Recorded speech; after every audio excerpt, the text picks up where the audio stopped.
Well, get ready. Yeah, Oh. please do. Mayor? We're going to call this meeting to order.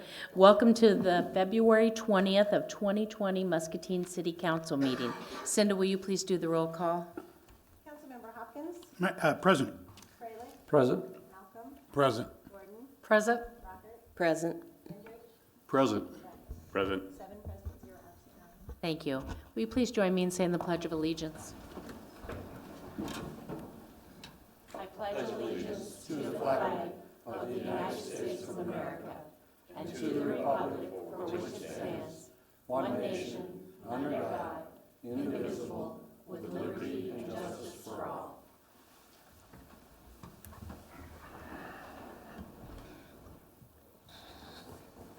Thank you, everyone, for coming. I'd like to start the evening by asking if there's anybody here that would like to speak to council about something that's not on tonight's agenda. Hearing nothing, we'll go ahead and move on. We are going to talk about our consent agenda. The following items are considered to be routine by the City Council and will be enacted by one motion. There will be no separate discussion of these items unless a council member so requests, in which event it will be removed from the consent agenda and considered in its normal sequence on the agenda. Do I have a motion to approve tonight's consent agenda, which includes items 6A through I, items 8A through E, items 9A through C, items 12A through D, and tonight's bills totaling $4,111,227.47. So moved, Your Honor. Second. Second. We have a motion by Councilman Brackett with a second by Councilwoman Gordon. All in favor say aye. Aye.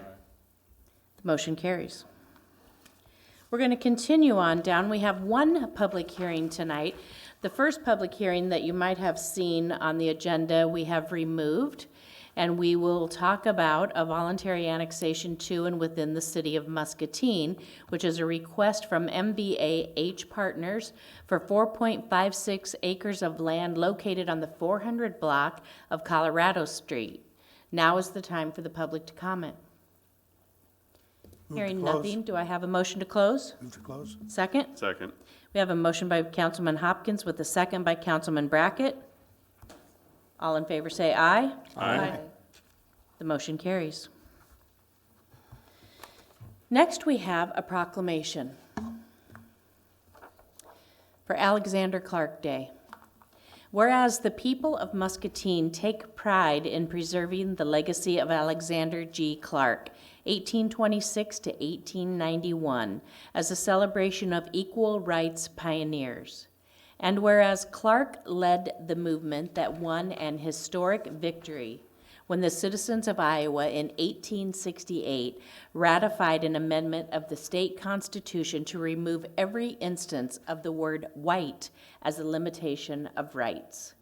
And whereas in the case of Clark's daughter Susan, the Iowa Supreme Court ruled also in 1868 that all children must be accorded equal rights to public school education. And whereas the Susan Clark Court victory continues to gain recognition as a landmark achievement of national significance, and whereas the Muscatine Community School District has affirmed the equality legacy by naming the Susan Clark Junior High School to take effect in fall of 2020, and whereas the story of the Clark case will be retold in the 2020 Alexander Clark Lecture at Muscatine Community College, delivered by Dr. Russell Lovell, Emeritus Professor of Drake University College of Law. And whereas Alexander G. Clark's birthday was established as Alexander Clark Day in perpetuity by a unanimous vote of the Muscatine City Council in 2018 after 60 years of on and off observance. Now therefore I, Diana Broderson, Mayor of the City of Muscatine, Iowa, do hereby proclaim Tuesday, February 25th, 2020 to be observed as Alexander Clark Day. I would like to present this proclamation to our own Councilman Osmond Malcolm. Thank you. Would you like to say a few words? Yes, Dan Clark asked me to stand in for him today. That's why I'm receiving this on his behalf, for Mr. Clark's. But, Can I ask you to either yeah, talk into I'll sit down in there this part. or It's go ea- up there? Either it's- one. It's easier to talk here. Okay. The chair is better. Uh, As you know, Alexander Clark, we try to have a lecture series, and there's going to be one over at the Muscatine Community College on February 25th at 6 p.m. And Dr. Russell Lavelle, who's the professor from Drake, will lecture about Alexander Clark to talk about in 1868, the 3 years after the Civil War, when Mr. Clark went to battle for his daughter to attend school, and talk about his life and other things. I don't think the world is still not fully aware of all the history that Mr. Clark set for the rest of the world just from this little city. So if you're available, lunch will be serviced. There'll be box lunches over there, and from 11 to 1 o'clock on the 25th, and ask that you come and learn something that you don't know. Amen. Thank you. Thank you. We're going to continue on with tonight's agenda, and we'll move down to 11A. We have presented for City Council's consideration a resolution approving a voluntary annexation request from MVAH for 4.56 acres of land located on the 400 block of Colorado Street. Do I have a motion to approve this resolution as submitted? So moved, Your Honor. Second. Second, Your Honor. We have a motion by Councilman Brackett with a second by Councilwoman Brockert. Is there any discussion? Hearing none, Councilman Hopkins, how do you vote? Aye. Councilman Freilich? Aye. Councilman Malcolm? Aye. I'm sorry. Yeah, any discussion? Well, then, please come up to the podium. Excuse me, Councilman. Mayor, if I could interject here. Certainly. I guess I wanted to prompt Lori to speak when item C came up. I wasn't sure how that organization should have taken place, but I think that's great. Now's great. So are you That's wanting to okay talk with- about the Colorado Senior Lofts? Yes, I am. Okay, well, then it wouldn't be time yet. We are talking right now about the annexation. It's all part of that for me, but okay. It is. I didn't, It's okay. sorry about the. Not a problem at all. We wing it as we go Redirect or confusion. sometimes. I just, okay. I have a motion by Councilman Hopkins. I'm sorry, didn't you make the motion? No, I did not. Okay. Made the motion. Councilman Brackett and Councilwoman Brockert. I don't know where I got you in that. First of all. Hearing no discussion. Councilman Brackett, how do you vote? Aye. Councilman Gendrich? Aye. Councilwoman Brockert? Aye. Councilman Hopkins? Aye. Councilman Freilich? Aye. Councilman Malcolm? Aye. And Councilwoman Gordon? Aye. Thank you. I think I got you because I had started asking you how you voted. All right. The resolution is adopted. We are now on 11B, and we have presented for City Council's consideration the third and final reading of an ordinance amending the zoning ordinance of the City of Muscatine, Iowa. This ordinance will rezone 7.59 acres located on the north side of Grandview Avenue from M1 Light Industrial and R2 Single Family Residential to R6 Multifamily Residential. The applicant has requested this rezoning to enable the construction of a 51-unit multifamily dwelling for low and moderate income seniors. Do I have a motion to adopt this ordinance on third and final reading and direct for its publication as required by law? So moved, Your Honor. Second. Second. We have a motion by Councilman Freilich with a second by Councilwoman Gordon. Is there any discussion? Hearing none, Councilman Brackett, how do you vote? Aye. Councilman Gendrich? Aye. Councilwoman Brockert? Aye. Councilwoman Gordon? Aye. Councilman Malcolm? Aye. Councilman Freilich? Aye. Councilman Hopkins? Aye. This resolution is adopted, and the ordinance is adopted with all ayes. Next, we are on 11C. And we have presented for City Council's consideration the third and final reading of an ordinance amending the zoning ordinance of the City of Muscatine, Iowa.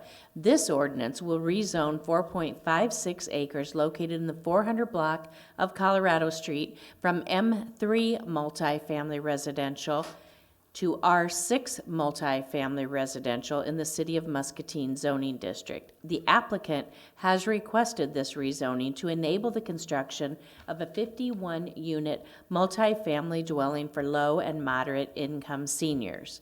Is there a motion to adopt this ordinance on third and final reading and direct for its publication as required by law? So moved, Your Honor. Second. Second, Your Honor. We have a motion by Councilman Brackett with a second by Councilwoman Brockert. Is there any discussion? Please come forward, state your name and address, and you may need to adjust the microphone so the folks at home can hear. Okay. Hi, I'm Lori Landfair. My address is 2793 Shamrock Drive. So I attended the zoning meeting, and I have some questions. I'm going to preface that I'm not any smarter than anybody else. I'm so silly, I need to understand some of this process, okay? So the survey, as we had discussed in the zoning meeting, that there was a survey sent out in 2017. My first question, is that what we're basing this need for these lofts on? On a survey that you got in 2017? The zoning and the apartments? Yes. You are? Okay, because my first question to that would be, Well, we would ask our city planner for some more clarification, but if you want to go ahead and just state all of your questions. Sure. And then we'll ask somebody to come up and see if we because can't that get some. survey, based on our census of 23,817 people, 3,608 people are seniors, according to the census. So of that survey that was done in 2017, there's less than 2% that attended or filled out that survey. So based on that, 272 people resided in the City of Muscatine. So the survey ages, 89% of the survey was the ages 25 to 54. The average median age of people in Muscatine is 35.6. So even if you forecast a 5 to 10 year period, that need, figuring in deaths and births and moves and so forth, I'm not certain on the validation of that. And so secondly would be those apartments that are going to be in my backyard. Keeping my personal opinion out of it, but I do have a personal opinion about it. That a three-story apartment building, based on your survey, is not what the request was. The request on your survey, 4% only wanted an apartment building. 64% is asking for condos or assisted living apartments with facilities, not a three-story apartment building.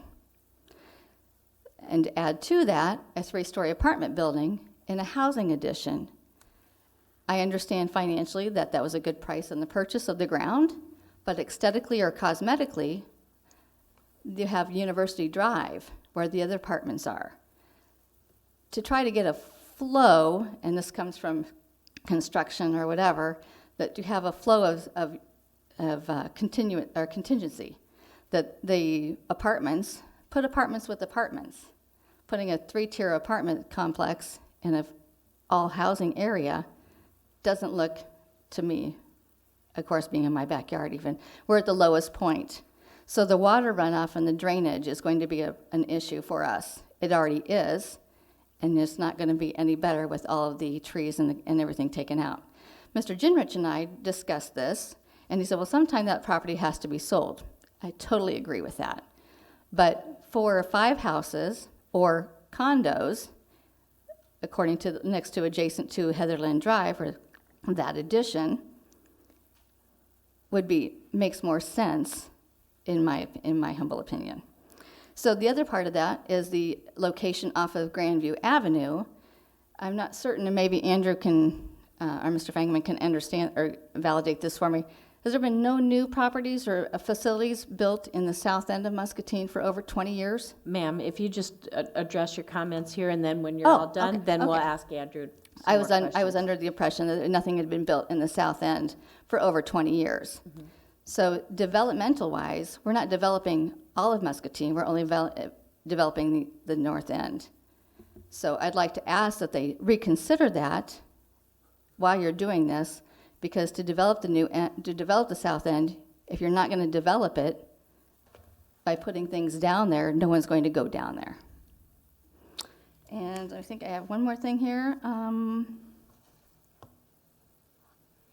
Of that survey, 74% of the less than 2% surveyed, 74% own their own house.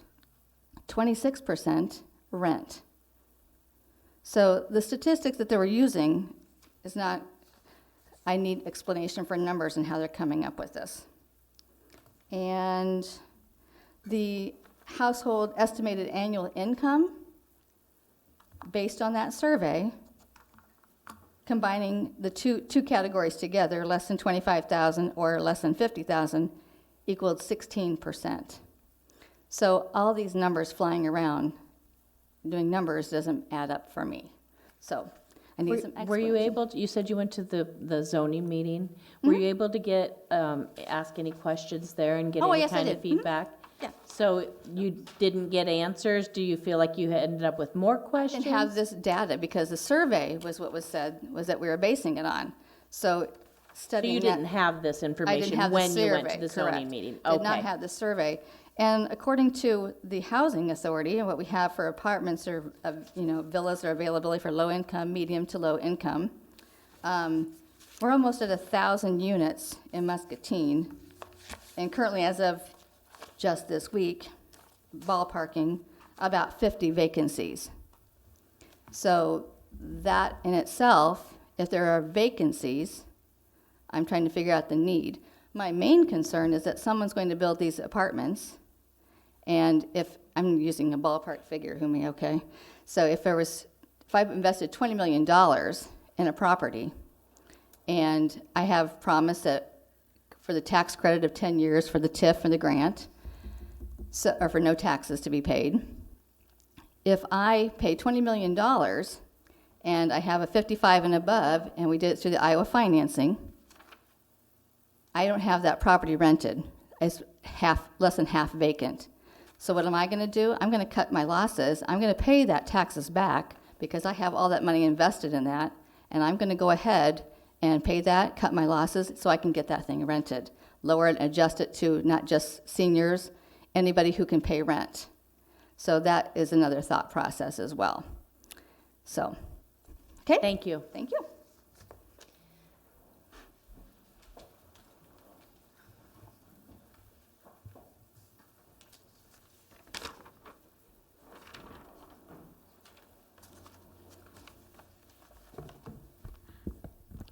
Mayor, Council, I'm going to try and go through and see what kind of answers I can provide. Thank you.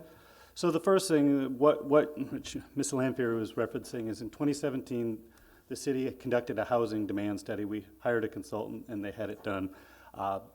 There was a survey that was part of it, but that was not all of it. And the other big piece of what they did was looked at census data and made demographic projections. So for the projection, for the key one that kind of she's talking about that's been in the staff report, that in Muscatine County, which they did for the greater area, that the number of people that are 55 plus is projected to rise from about 11,000 to about 13,000 from 2010 to 2025. That statistic they didn't generate from the survey. That was based on census data, applying the existing demographic trends, birth, deaths, move-in, out, and hold. And so that was their demographic projection, which has a lot to do with that study. So that part was not based on The survey, okay. data. A lot of questions. I think, no, that's all right. I'm trying to go through my head. I think one she brought up, and that was brought up at PZ, that a lot of the nearby neighbors are interested in is drainage.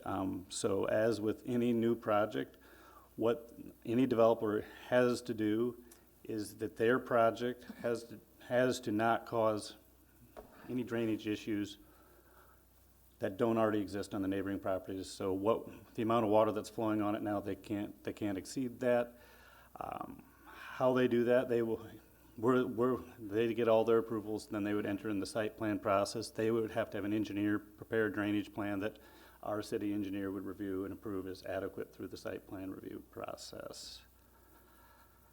I think the other thing that was touched on is the demand for housing. My opinion, based on the position I've had for the past 9 years here, is that there is a strong demand for this type of housing in Muscatine. One of the few types of housing that I just get kind of random calls from members of the public looking for are housing for seniors that specifically that you can access without going up steps. Now, while this is would be a three-story building, the building itself is ADA ramp accessible, then there'd be an elevator to each unit. You know, and you look at other types of some of the condo projects that have done well, and so there really is that need for no-step home for our older population.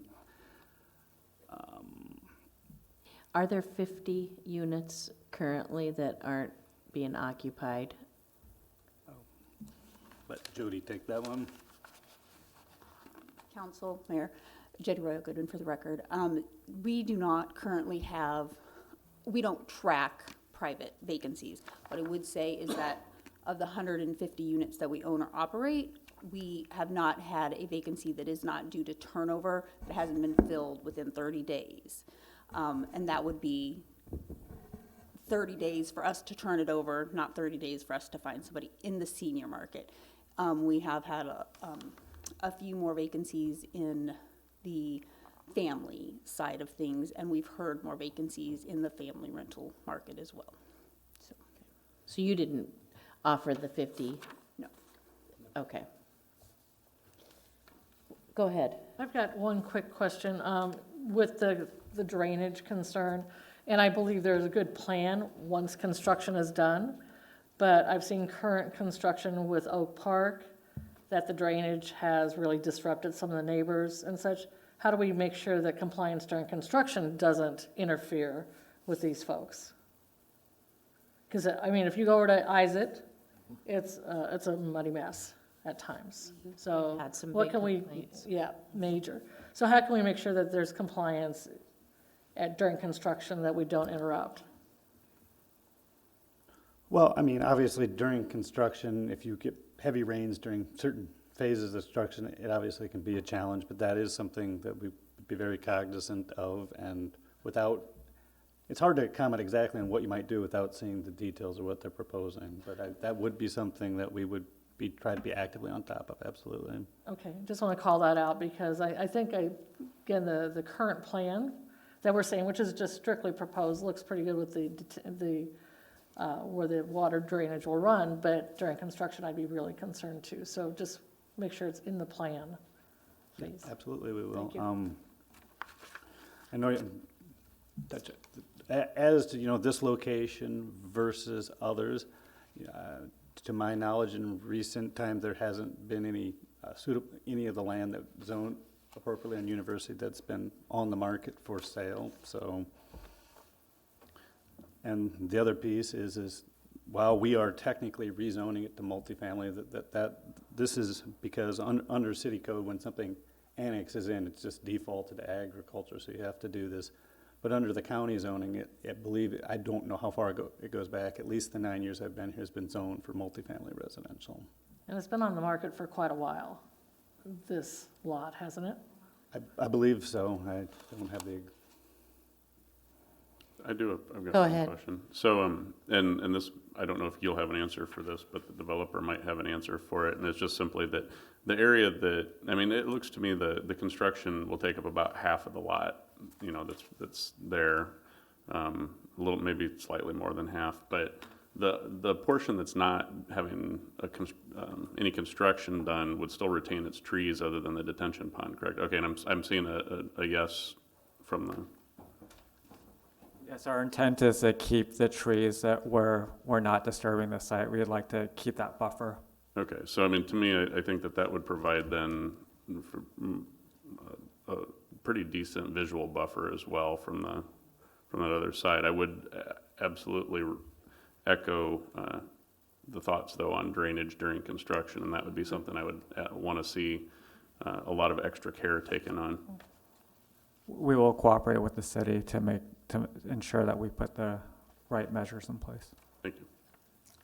The other thing, Mayor, Council, if you don't mind interjecting on the buffering and screening, for, you know, the homes that are to the south behind there'll be a good natural buffer. Where there will be less of a one is to the east and the west, and through the site plan process, we'll require them to, you know, plant a sufficient number of trees, fencing, whatever's necessary to adequately screen those residences that are on Heatherland and University that would also adjoin this property. So just wanted to put that out there. Thank you, Andrew. Any other questions? Go ahead. I have several notes. Okay. I'd like Please to go ahead. acknowledge the, you know, a very productive conversation I had with Lori, and as well as 2 or 3 other residents in the area. And I think I need to just voice my thoughts here. I'm concerned as well, as the residents are. The Colorado Lofts apartment complex is much different than Steamboat or Grandview. It obviously has already been stated, it's in a residential area of town, single story, independent living homes bordering on all sides other than University Street.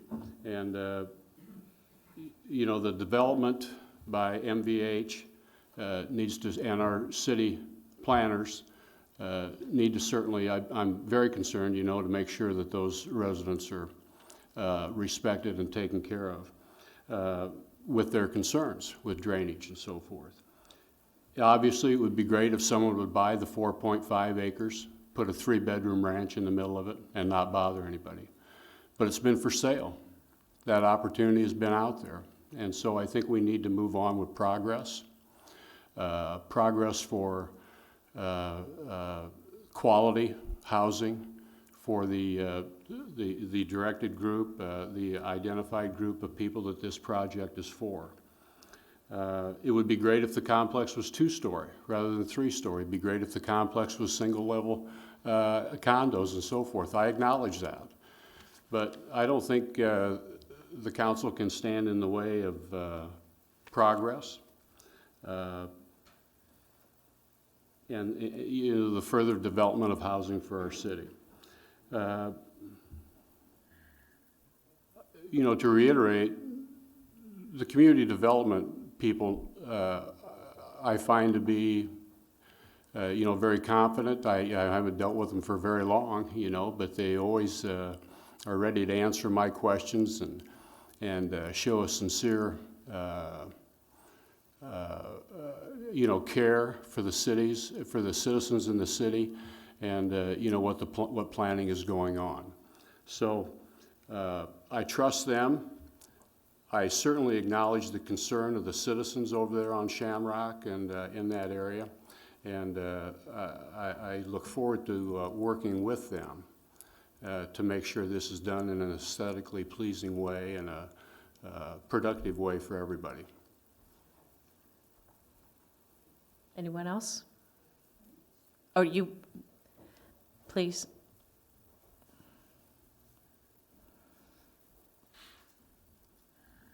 Again, to return to that issue, as you stated, is that no one had bought that land because it has been for sale for a very long time. That owner has passed away, and so the children sold it to get rid of it right away. Otherwise, it was extremely expensive and nobody was buying it. So that opportunity, well, it's wonderful for that facility, MVH, but I don't know that there was the thought process of developing it into condos. I just really would like to ask the council to really consider this as a housing addition and move that a 3-story or 2-story to the other end of town to help develop that. keeping it in that, unless you're going to put it on university. It just aesthetically and cosmetically makes no sense to put it in the middle of a housing addition. For that matter, I could just put by the parking lot across the street and put a house there. I mean, it's the same thing. You wouldn't want a house in the middle of town. It's the same concept for me to having a 3-story thing. And they will be above Heatherland Drive. They'll be looking in and over them as well. So just a thought process, okay? Thank you. Thank you. We appreciate you taking the time to come down. Any other comments? Hearing nothing, Councilman Hopkins, how do you vote? Aye. Councilman Freilich? Aye. Councilman Malcolm? Aye. Councilwoman Gordon? Aye. Councilman Brackett? Aye. Councilman Gendrich? Aye. Councilwoman Brockert? Aye. The ordinance is adopted on third and final reading. We're on 11D. Presented for City Council's consideration is a resolution setting 3 public hearings for March 5th of 2020 on the proposal to enter into general obligation corporate purpose loan agreements. Is there a motion to adopt this resolution as submitted? So moved, Your Honor. Second. Second. We have a motion by Councilman Brackett with a second by Councilman Malcolm. Is there any discussion? Hearing none. Councilman Hopkins, how do you vote? Aye. Councilman Malcolm? Aye. Councilwoman Gordon? Aye. Councilman Gendrich? Aye. Councilman Freilich? Aye. Councilman Brackett? Aye. Councilwoman Brockert? Aye. The resolution is adopted with all ayes. We're on 11E. Presented for City Council's consideration is a resolution setting a public hearing for March 5th of 2020 concerning the proposed property tax levy for fiscal year 2021. Senate File 634 requires that all cities pass a resolution establishing their maximum property tax dollars for certain levies prior to the adoption and certification of the budget. And you can find all of this information if you click on the link on the agenda online. Do I have a motion to adopt the resolution as submitted? So moved. Second. Second, Your Honor. We have a motion by Councilman Hopkins with a second by Councilman Brackett.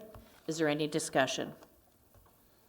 Hearing none, Councilwoman Gordon, how do you vote? Aye. Councilwoman Brockert? Aye. Councilman Malcolm? Aye. Councilman Gendrich? Aye. Councilman Freilich? Aye. Councilman Brackett? Aye. Councilman Hopkins? Aye. The resolution is adopted with all ayes. We have removed 11F from the agenda for tonight, so we will move to 11G. Presented for City Council's consideration is a resolution committing to support an application to the Iowa Finance Authority by TIF Family One for housing tax credits for the proposed steamboat development. Is there a motion to approve the request as submitted? So moved. Second. Second. We have a motion by Councilwoman Gordon with a second by Councilman Gendrich. Is there any discussion? I did have a question on this, just for clarification, and I think that, yeah, and if Chris could come up to the podium for that. What I was wanting to know is what the estimated development dollar amount was going to be on this. On the other projects that had come forward, we had a kind of a breakdown on the attachments, and then I didn't see anything like that on this one. My recollection is that this is a close to a $10 million project. Okay, and that was what I suspected based on the TIF ask, and because it matched up with the other ones, and that's about where they were at as well. So I just wanted clarification on that. That's all I needed. Thank you. Thank you, Mr. Ailes. Hearing nothing else, Councilman Brackett, how do you vote? Aye. Councilman Hopkins? Aye. Councilman Freilich? Aye. Councilman Malcolm? Aye. Councilwoman Gordon? Aye. Councilwoman Brockert? Aye. Councilman Gendrich? Aye. The resolution is adopted with all ayes. We're on 11H, and we have now presented for City Council's consideration a resolution committing to support an application to the Iowa Finance Authority by MVAH Partners for housing tax credits for the proposed Grandview Senior Lofts. Do I have a motion to adopt the resolution as submitted? So moved, Your Honor. Second. Second. We have a motion by Councilman Brackett with a second by Councilman Freilich. Is there any discussion? Hearing none, Councilman Hopkins, how do you vote? Aye. Councilman Brackett? Aye. Councilman Freilich? Aye. Councilman Gendrich? Aye. Councilman Malcolm? Aye. Councilwoman Gordon? Aye. Councilwoman Brockert? Aye. The resolution is adopted with all ayes. We are now on 11I, presented for City Council's consideration as a resolution committing to support an application to the Iowa Finance Authority by MBAH Partners for housing tax credits for the proposed Colorado senior lofts. Do I have a motion to adopt the resolution? So moved, Your Honor. Second. Second. We have a motion by Councilman Brackett with a second by Councilwoman Gordon. Is there any discussion? Hearing none. Councilman Hopkins, how do you vote? Aye. Councilman Freilich? Aye. Councilman Malcolm? Aye. Councilwoman Gordon? Aye. Councilwoman Brockert? Aye. Councilman Gendrich? Aye. Councilman Brackett? Aye. The resolution is adopted with all ayes. We're on 11J. Presented for City Council's consideration is a resolution authorizing the assessment of unpaid abatement costs to private properties. The nuisance abatement costs total $3,568.82. The administrative fees are $525, and the assessment fees are $1,000. The total fees being requested for assessment at this time total $5,093.82. Do I have a motion to adopt the resolution as submitted? So moved. Councilman Hopkins and Councilman Gendrich. Is there any discussion? Hearing none. Councilman Hopkins, how do you vote? Aye. Councilman Freilich? Aye. Councilman Malcolm? Aye. Councilwoman Gordon? Aye. Councilwoman Brockert? Aye. Councilman Gendrich? Aye. Councilman Brackett? Aye.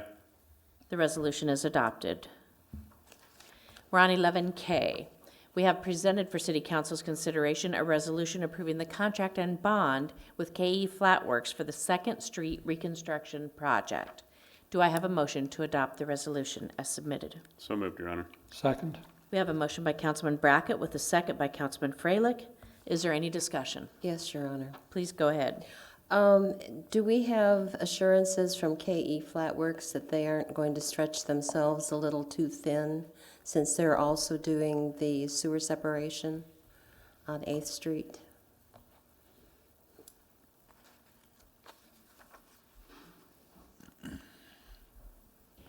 Mayor, council, yes, we have those assurances. KE is a company that's big enough, in fact, it just bought another company to be even larger than it has been. So I have no reservations about their capabilities of doing this work. Okay. Jim, I remember when, sorry. I remember when we were talking about the 7th Street being redone, and one of the council asked you if you were pleased with the work. And I believe your answer was no.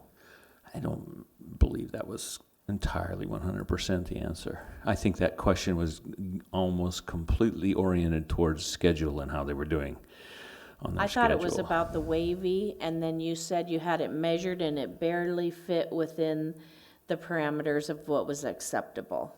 So it's acceptable. Okay, but And then on- you wished it was a little bit, Well, everybody, no, not everybody. Yes, I would have loved to have it been perfect, but it certainly met the specifications, and Okay. those specifications are statewide.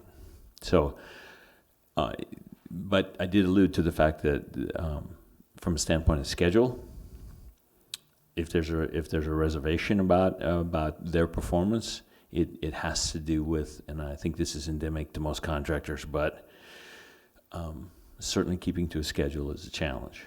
Now, that kind of work, it's all weather dependent and other things dependent. And, but if I had to say one thing about that company as a whole, is they are challenged in that aspect.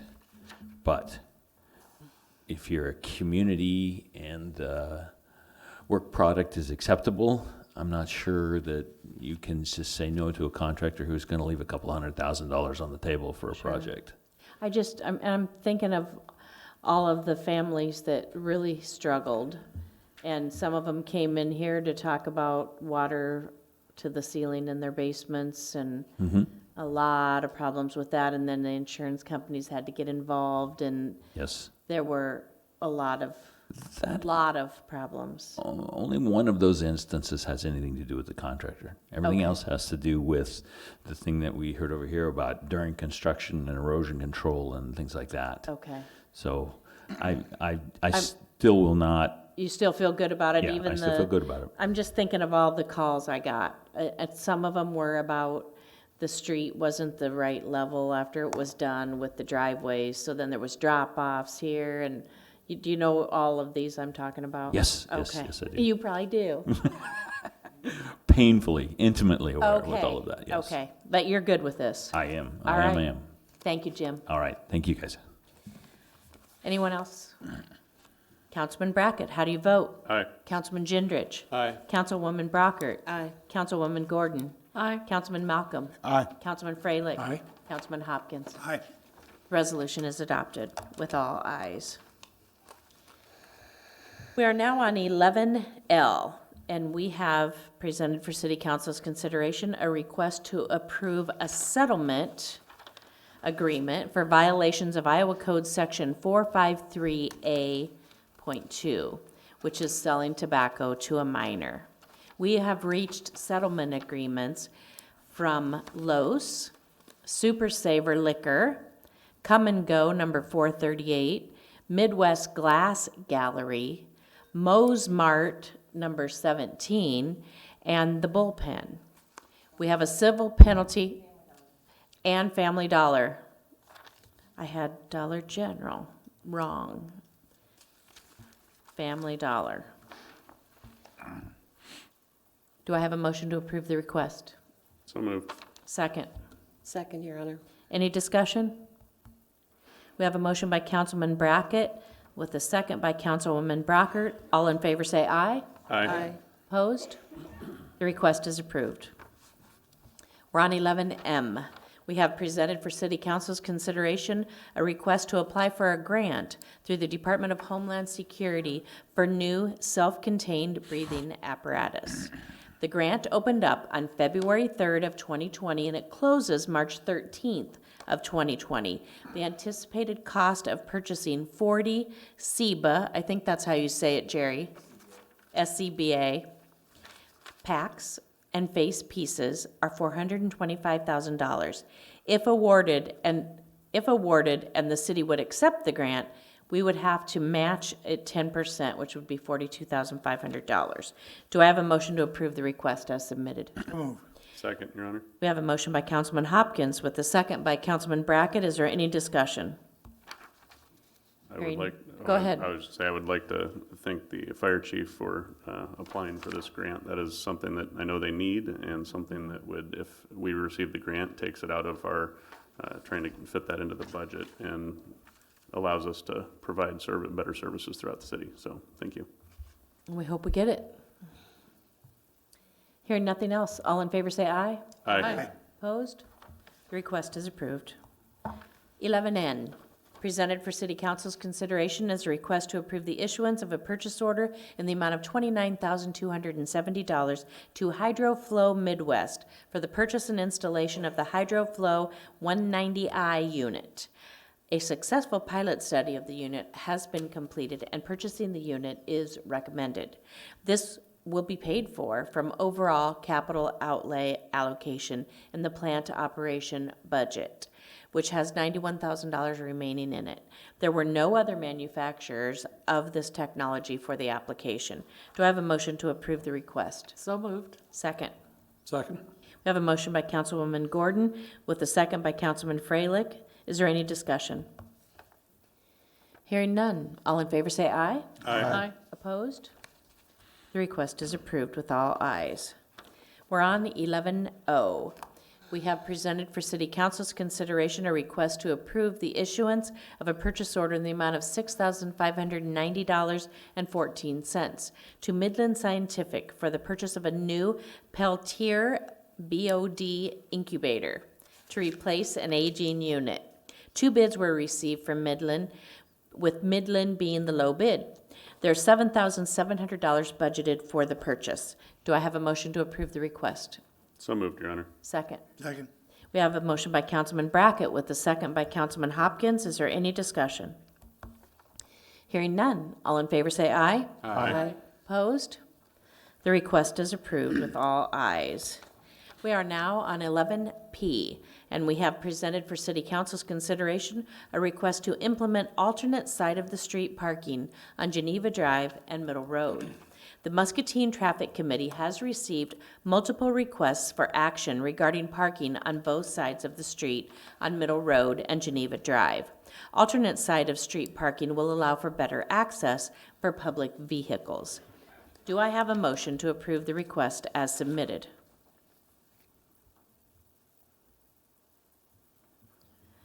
I want to talk about it, so I'm going to motion for it. Okay, do I have a second? I'll second it. I mean, Okay, we have a motion by Councilman Brackett with a second by Councilman Malcolm. Now we can discuss it. Okay.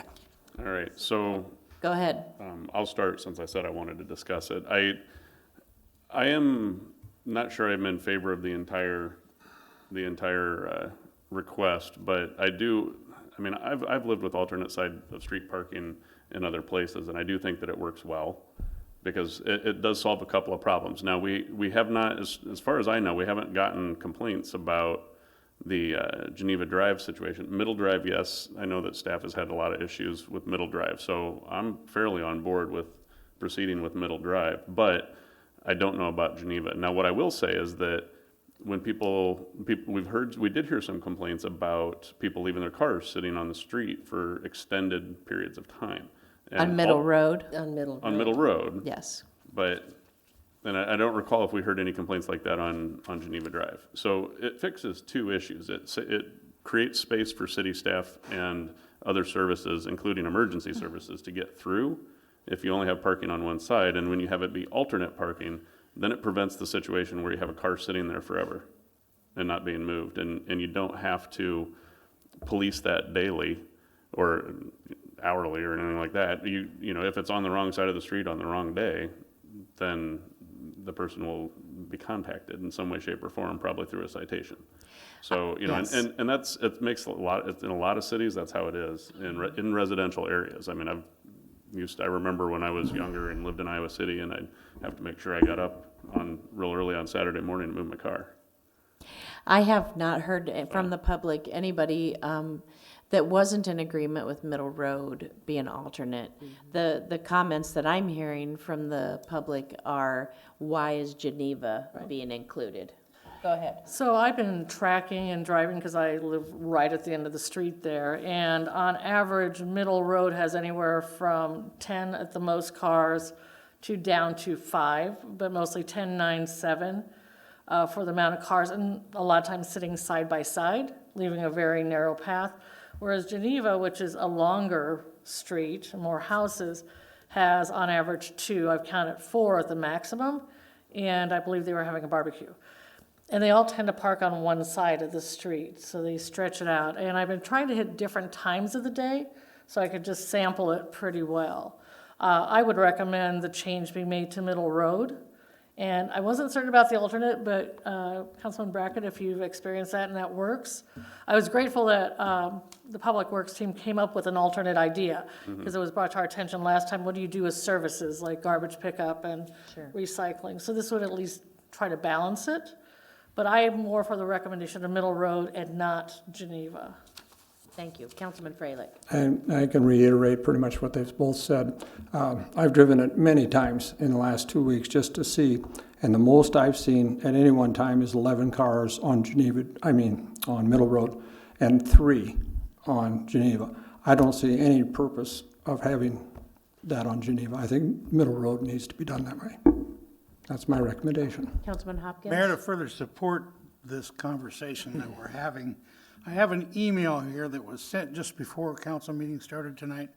And it's from a Geneva Drive resident, and he's pretty much saying the same thing that everyone else has said, but he says, I really don't see the necessity for implementing parking restrictions on Geneva Drive. It seems to me that the council is being asked to fix a problem that doesn't exist. Thank you. Can I comment? Yes, you may. Okay. Or is Brian in a hurry, or? He'll wait. Okay. I mentioned my feelings on the parking situation a couple of weeks ago. The parking can be taken care of with responsible parking behavior and practices from the current residents, and parking can stay like it is. We can put a sign up at the end of Middle Road and a sign up at the other end of Middle Road, and we can say all traffic needs to maintain an 11-foot right-of-way. More signs, okay? When the only thing that has to happen is for residents to become more cognizant of respecting each other's ability to park. And when the big 250 pickup, double dually, whatever parks here, and then the next double dually pickup parks here, and there's only about 8 or 9 feet in between them, the people who park those trucks should have understood that they need to stagger themselves down the street.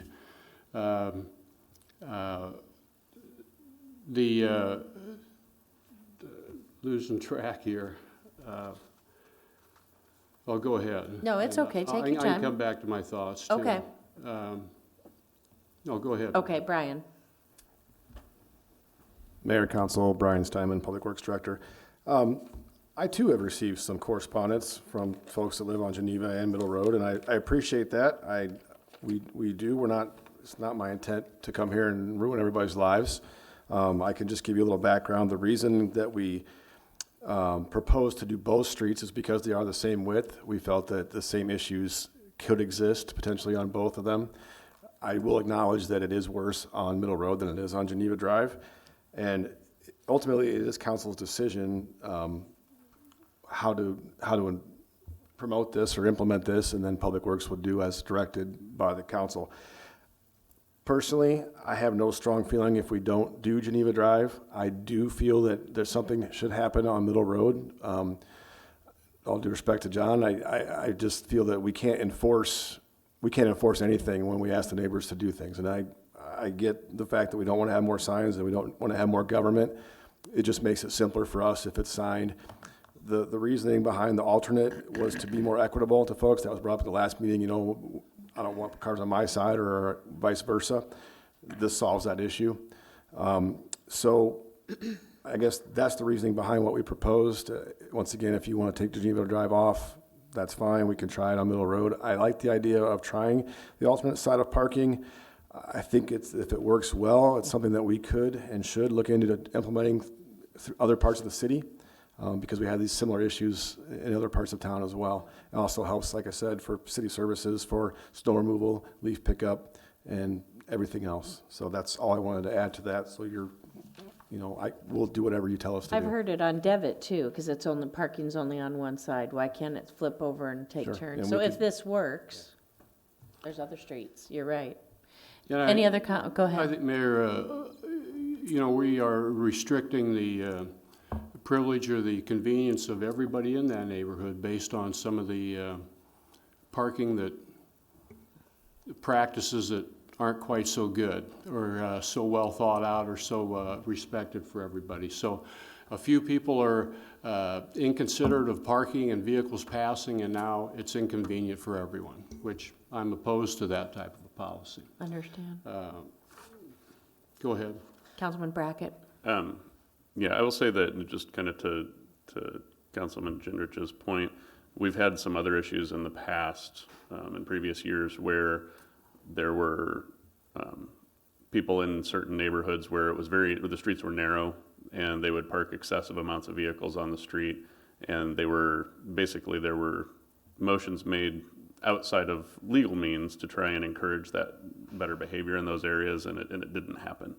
And so, and given that obviously it's a residential neighborhood, houses could sell, some new people could move in, and then even if you get everybody that lives there now to have a friendly agreement, that it doesn't guarantee that the problem is solved. Whereas I do feel that this is something that will help resolve that issue, and I will motion for an amendment to the request to remove Geneva Drive from the request, but to leave the rest of it as it stands. Do I have a second? Second. Discussion. Please state your name and address. Roger Todd, 131 Middle Road. I've been there since 2001. Most part, we never had, I think something definitely has to be done. I've seen garbage pickup where they can't even go. They gotta back up because they can't get through. Sure. Where I live on the end, I only have one house on my side before it goes to Geneva Drive. The end I live on, we really don't run into this problem. We don't have that many of us park on the street. Part of my thing is use your driveway.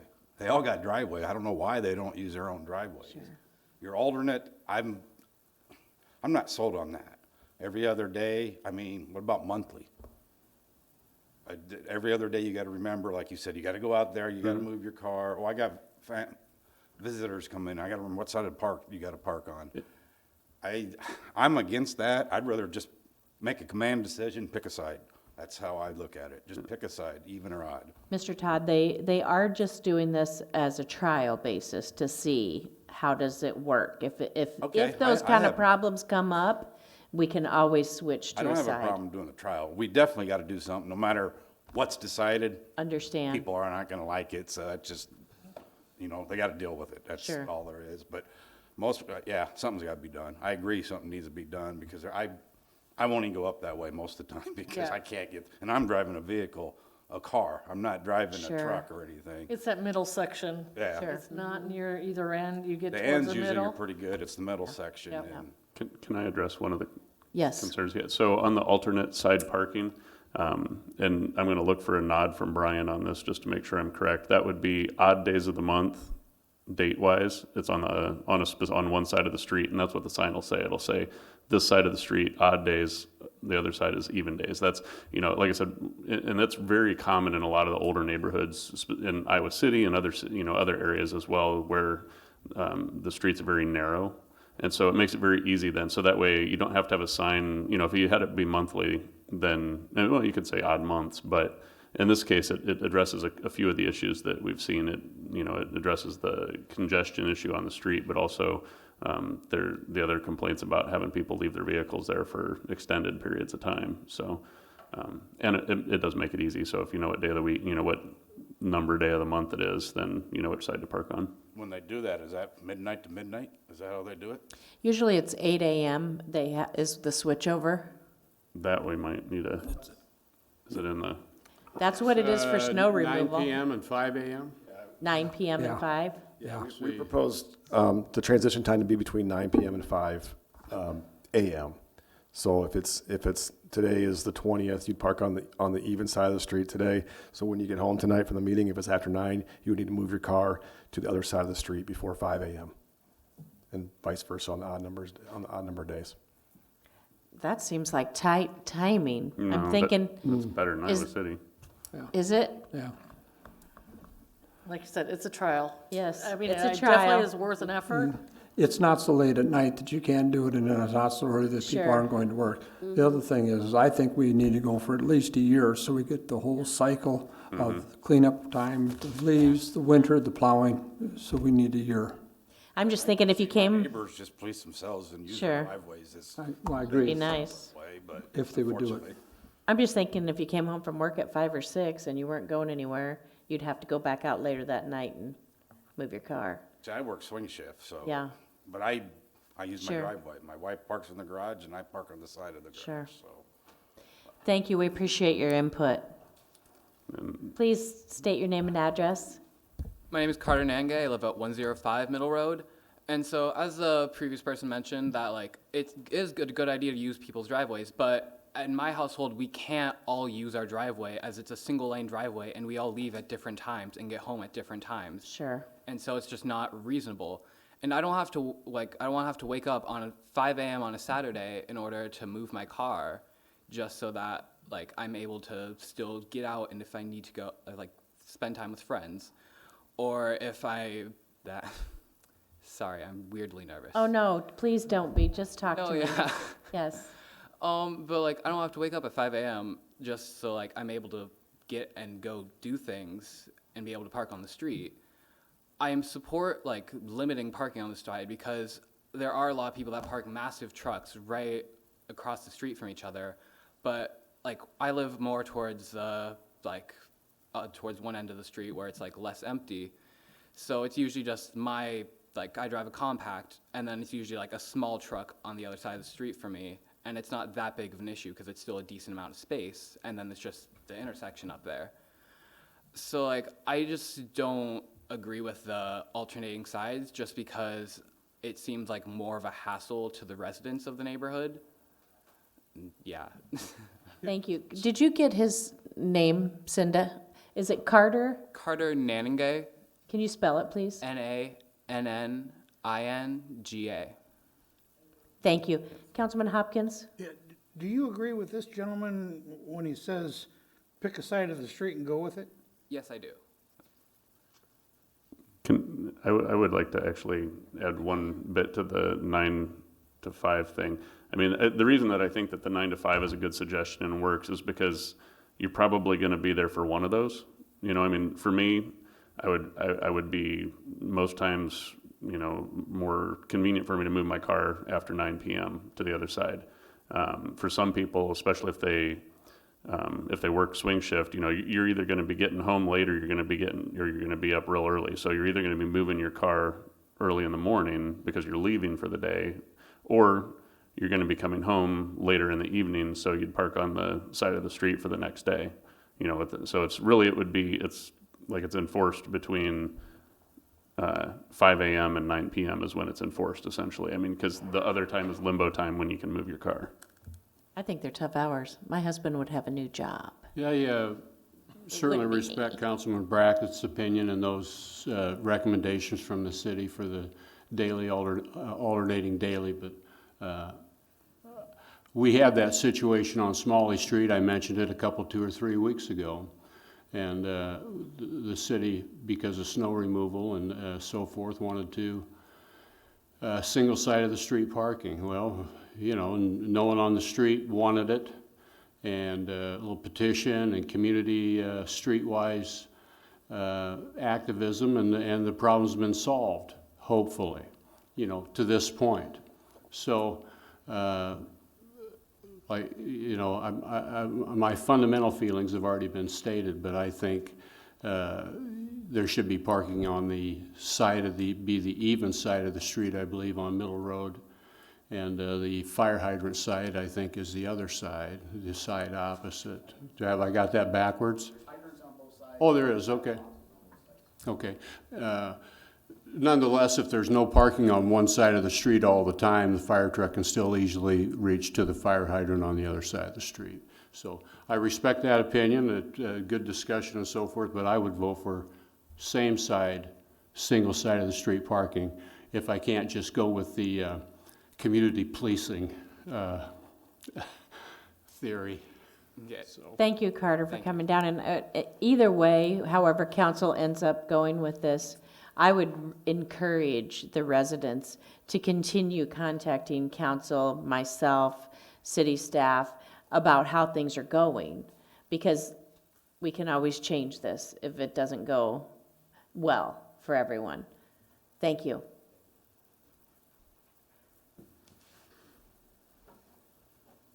Council, Ron Kurriger, 114 Middle Road. I had a question on what was the comment made on the fire hydrants. There's some on both sides of the street. Yes, there are. There are 2 in the middle part of Middle Road where the problem is. Mm-hmm. And there is one on the odd side right before Geneva Drive, the eastern shortcut on Geneva Drive. Mm-hmm. It is on the odd side. Okay. But the 2 that are on Middle Road are on the even side, right in the middle of the area. Thank you. Anyone else? Mr. Newell, are you good? Yeah, I think you've covered everything. Okay. So hearing nothing else, I'm going to ask for a vote on the amendment. All in favor say aye. Aye. Oh, I'm sorry, Councilman. I heard the amendment, so maybe it would help me. You want to hear it again? Yeah, because I forgot it. Councilman Brackett I had a made, brownout. Councilman Brackett made a motion to, I got to get back to it, to implement alternate side of the street parking on Middle Road only, not Geneva Drive. Okay. He made the motion to amend, And you I second second it. it. Okay. So now I'm asking for a motion, or for a vote on that amendment. All in favor say aye. Aye. Opposed? Nay. The amendment passes with 6 ayes, 1 nay. Now we're going to go back to the original motion, which was Councilman, now you're making me remember, who made that motion? Councilman Brackett? Brackett and Malcolm. And Councilman Malcolm. They both did. Both of them? Okay. All in favor say aye. Aye. Opposed? The motion carries. We are down, so we are implementing alternate street parking on Middle Road only on a trial basis, and we'll see how that goes. It can always be adjusted.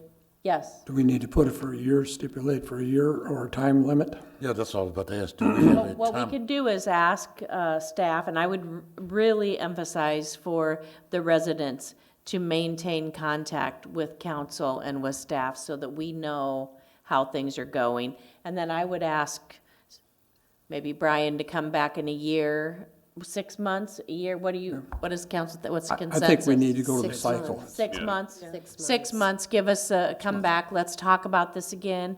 I encourage the public to come back and share how things are going. Maybe we'll love it, maybe we'll hate it.